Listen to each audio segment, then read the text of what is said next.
एक सामूहिक विवाह, वहाँ पर महिलाओं का यूरिन सैंपल लिया जाता है, प्रेगनेंसी टेस्ट किया जाता है। कुछ लड़कियाँ वहाँ पर प्रेग्नेंट निकलती हैं और बोल दिया जाता है कि आप इस सामूहिक विवाह के लिए एलिजिबल नहीं हैं। जय हिंद दोस्तों, वंदे मातरम। ये एक बहुत ही हैरान कर देने वाला मामला निकल कर सामने आया है डिंडोरी ज़िले से, जहाँ पर कि इस समय जो भी कुछ चल रहा है उसको लेकर काफ़ी सवाल खड़े हो रहे हैं। दरअसल मुख्यमंत्री कन्यादान योजना में डिंडोरी जिले में दुल्हनों का प्रेगनेंसी टेस्ट करवाए जाने का विवाद तुल पकड़ चुका है।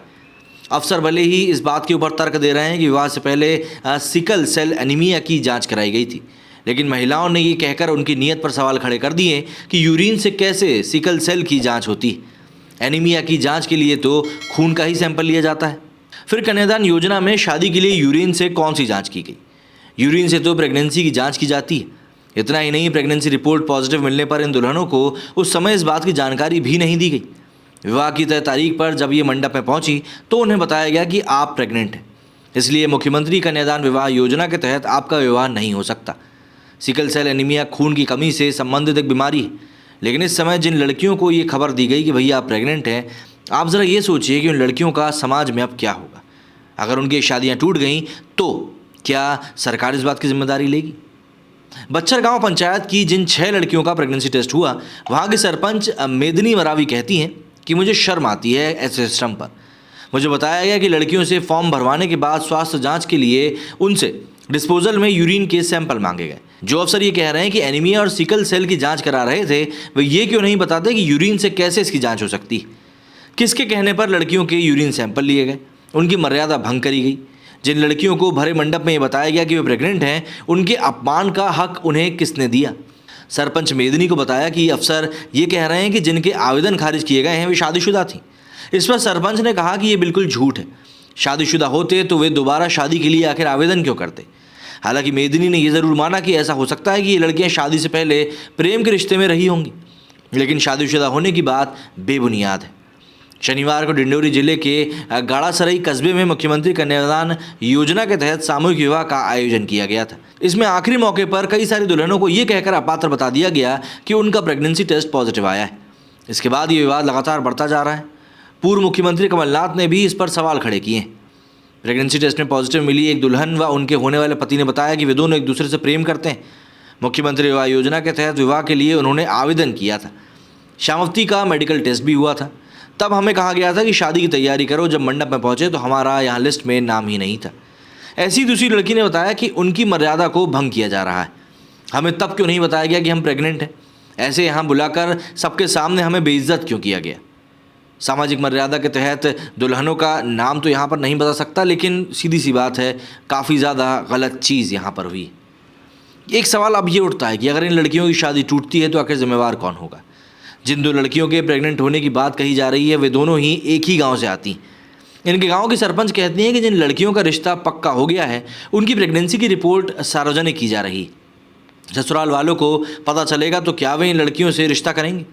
यदि उन्होंने रिश्ता तोड़ लिया तो फिर इसके लिए जिम्मेदार कौन होगा? क्या ये सरकार और ये अफसर इसकी जिम्मेदारी लेंगे? बच्चर गाँव की रहने वाली 2 अन्य युवतियों ने बताया कि हमें बजाग सामुदायिक स्वास्थ्य केंद्र भेजा गया था।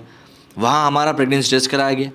उस समय तो हमें कुछ भी नहीं बताया गया, लेकिन वहाँ पहुँचने पर हमें कह रहे हैं कि भैया हमारी रिपोर्ट पॉजिटिव है, हमारा नाम सूची में ही नहीं है।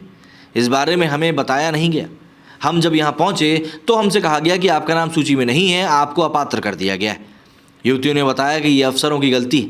प्रेगनेंसी होने पर विवाह नहीं हो सकता, ये कहाँ का नियम है? ऐसा कहाँ लिखा है कि प्रेग्नेंट होने पर आपका विवाह नहीं हो सकता है? इस पूरे मामले में आदिवासी कांग्रेस के प्रदेश अध्यक्ष ओंकार सिंह मरकाम कहते हैं कि कन्यादान विवाह योजना में कुंवारेपन की जांच की जा रही।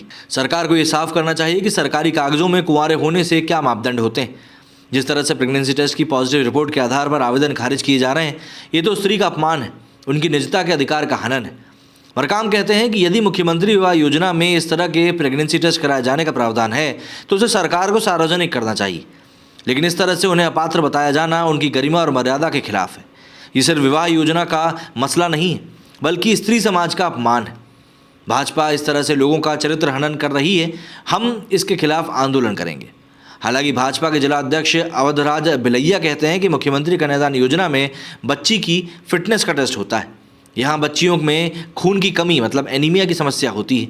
पिछले साल के एक्सपीरियंस में ये सामने आया कि कई जोड़ों ने दोबारा शादी कर ली, इसलिए सावधानी के तौर पर मेडिकल टेस्ट किया गया।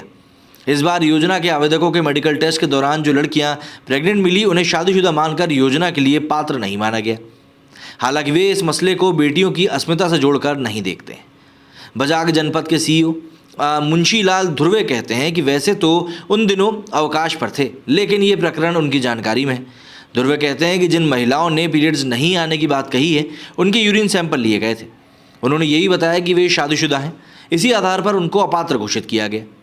मुख्यमंत्री कन्यादान योजना में बीते दिनों उपहार सामग्री देने में भ्रष्टाचार के आरोपों के बाद सरकार ने फैसला किया कि अब दुल्हन के बैंक अकाउंट में नकद राशि दी जाएगी ताकि वो ज़रूरत के हिसाब से उपहार खरीद सके। 28 मार्च 2023 को सामाजिक न्याय एवं सशक्तिकरण विभाग के प्रमुख सचिव प्रतीक हजेला ने आदेश दिए हैं कि मुख्यमंत्री कन्या विवाह या फिर निकाह योजना में विवाह करने वाले प्रत्येक कन्या या विधवा जो कल्याणी हो उसको 55,000 रुपये स्वीकृत किए जाएंगे। इसमें 49,000 रुपये दुल्हन के बैंक अकाउंट में दिए जाएंगे, बाकी 6,000 रुपये विवाह समारोह का आयोजन करने वाली संस्था या निकाय को दिए जाएंगे। जानकारों का कहना है कि योजना में विधवा विवाह को भी शामिल किया गया है। उसमें प्रेगनेंसी के आधार पर अपात्र करार दिए जाना समझ से परे। इस सब्जेक्ट में शासन को स्पष्ट गाइडलाइन बतानी चाहिए। सीकल सेल एनीमिया जिसके टेस्ट की बात की जा रही है वो भी समझ लेते हैं। सीकल सेल एनीमिया ये एक आनुवांशिक रोग है। जब तक खून की जांच न करवाई जाए तब तक इस रोग की जानकारी नहीं मिलती। सिकल सेल एनीमिया लाल रक्त कोशिकाओं मतलब कि रेड ब्लड सेल्स पर असर करता है। उन्हें गोल लचीली डिस्क से कठोर और चिपचिपी सिकल कोशिकाओं में बदल देता है। सिकल कोशिकाएं लाल रक्त कोशिकाओं को अपना काम करने से रोकती हैं जो शरीर में ऑक्सीजन ले जा रहे हैं। सिकल सेल भी सामान्य लाल रक्त कोशिकाओं की तरह लंबे समय तक जीवित नहीं रहते। नतीजा, पीड़ित के पास पर्याप्त स्वस्थ लाल रक्त कोशिकाएं नहीं बचती, मतलब कि रेड ब्लड सेल्स की भारी कमी हो जाती है। वो एनीमिया विकसित करते हैं और इस कंडीशन को सिकल सेल एनीमिया कहा जाता है। लेकिन अब ये जो पूरा विवाद है काफ़ी बड़ा हो चुका है। इसके ऊपर मध्य प्रदेश के पूर्व मुख्यमंत्री रह चुके कमलनाथ का ही बयान निकल कर सामने आया है। उसकी तरफ भी ज़रा नजर डाल लेते हैं कि भैया उनका इस पूरे मामले के ऊपर क्या कुछ कहना है। दरअसल मध्य प्रदेश के पूर्व मुख्यमंत्री कमलनाथ ने हमला बोलते हुए कहा है कि डिंडोरी में मुख्यमंत्री कन्यादान योजना के तहत किए जाने वाले सामूहिक विवाह में 200 से भी ज़्यादा बेटियों का प्रेगनेंसी टेस्ट कराए जाने का समाचार सामने आया है।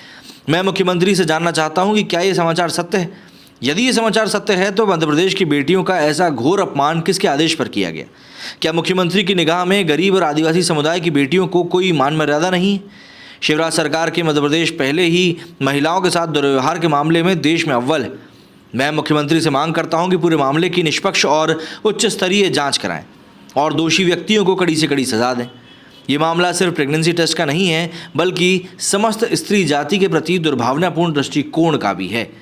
ये मामला अब वाकई में बड़े से बड़ा होता जा रहा है। अब देखना होगा इसको लेकर भाजपा सरकार किस प्रकार से डैमेज कंट्रोल करती। मेरे स्टूडियो फिलहाल इतना ही। जय हिंद, जय भारत।